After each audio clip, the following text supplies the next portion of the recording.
안녕하세요. 뿌띠 북토크입니다. 오늘 하루도 나 자신을 잘 돌보고 계신가요? 나의 몸과 마음의 상태는 어떤지, 나의 감정, 그리고 그 안에 숨겨진 욕구는 어떤지 살펴보세요. 오늘의 책 소개할게요. 말의 품격. 이청득심. 삶의 지혜는 종종 듣는 데서 비롯되고, 삶의 후회는 대개 말하는 데서 비롯된다. 3. 공감. 당신의 아픔은 곧 내 아픔. 여러분은 공감을 어떻게 정의하시나요? 상대방의 마음을 그대로 느끼는 것이라고 생각하실까요? 공감에 대한 글을 읽으면서 나는 어떤 공감을 공감이라고 생각하는지, 나는 또 어떻게 공감을 해주고 있는지, 타인에게서 어떤 공감을 받았을 때 내가 기분이 좋았는지 등등을 생각해 보시면 좋겠습니다. 발췌해서 책 내용을 읽어드리도록 하겠습니다. 10여 년적 사극 다모가 인기를 끌었다. 내 눈가와 귓가에서 희미하게 가물거리는 장면이 있다.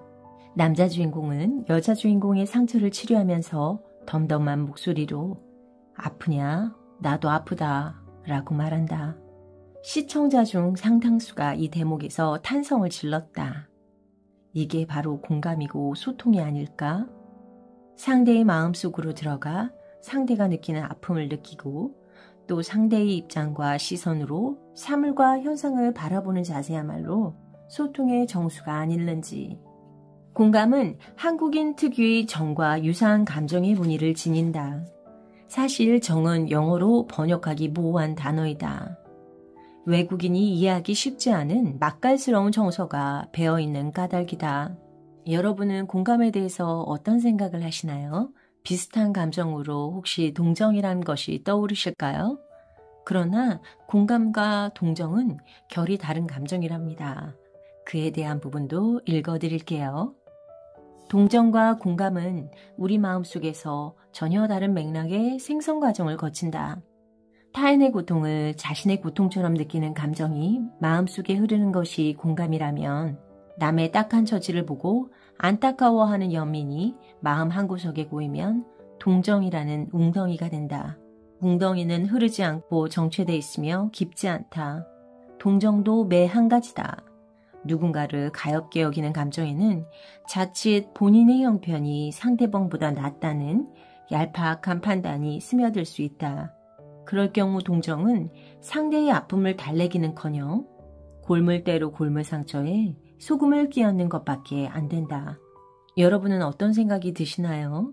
동정에 대해서 어떻게 생각하시나요?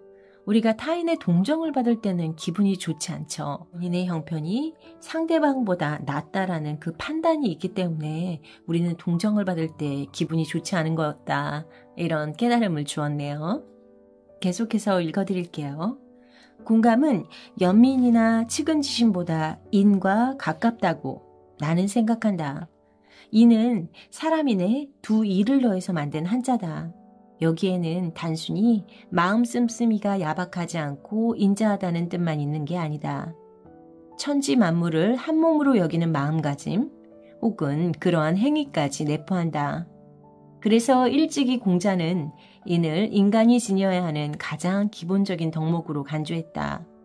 인간은 자신이 처한 환경과 관계 속에서 인을 실천하면서 비로소 인간으로 인정을 받는다는 것이다. 인의 반대는 불인이다. 동양의학 서적에는 다음과 같은 문장이 종종 등장한다. 신체 일부가 마비되면 불인할 수밖에 없다. 그러면 타인과 정서적으로도 감정이 통하지 아니한다. 사람은 몸과 마음의 상태가 온전하지 않으면 자신의 고통은 물론이고 상대방의 아픔과 속사정을 짐작하거나 공감하기가 어렵다는 얘기다.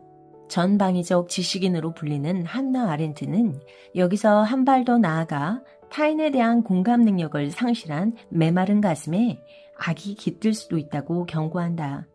아이히만은 유대인을 체포해 수용소로 이송하는 일을 총괄한 책임자였다. 그러나 재판정에서 의무를 준수했고 명령에 따랐다라는 말만 되풀이했다. 그의 변명에는 죄의식은커녕 고민의 흔적조차 묻어나지 않았다. 이를 지켜본 한나 아렌트는 거악을 창안하는 것은 히틀러 같은 악인이지만 거학과 손을 잡거나 그것을 실천에 옮기는 사람은 평범한 사람인지 모른다고 생각했다. 악이란 뿔 달린 악마처럼 별스럽고 괴이한 존재가 아닙니다. 사람과 마찬가지로 언제나 우리 가운데 있습니다. 그녀의 말처럼 악은 인간의 내부에 잠입해 따르를 틀고 앉아 우리 윤리적 고민과 성찰을 방해한다. 남의 아픔에 공감하지 못하고 내 행동과 말이 타인에게 미치는 영향을 생각하지 못한 채 살아간다면 상황에 따라 우리는 얼마든지 제2, 제3의 아이히만이 될 수 있다. 이번 장에서는 공감과 함께 동정, 악에 대한 이야기를 들어보았는데요. 여러분은 어떤 생각을 하셨는지 궁금하네요. 저는 동정이라는 것을 쉽게 해서는 안 된다. 악이라는 것은 알아차리고 내가 그 악한 행동을 행해서는 안 된다. 이 두 가지를 깨달았고요. 공감을 인이라고 바라본 관점이 인상적이었어요. 사람 인자에다가 두 일을 더해 만든 한자 인. 인이라는 것은 어떤 그 마음 씀씀이 뿐만 아니라 행위까지 내포하고 있잖아요. 그 실천의 중요성까지 느끼게 되었답니다. 여러분은 공감과 인에 대해서 어떤 생각으로 정리를 하셨나 궁금하네요. 오늘 하루 인과 공감에 대해서 생각하고 실천하는 하루가 되시길 바라고요. 다음 시간에 또 만나요.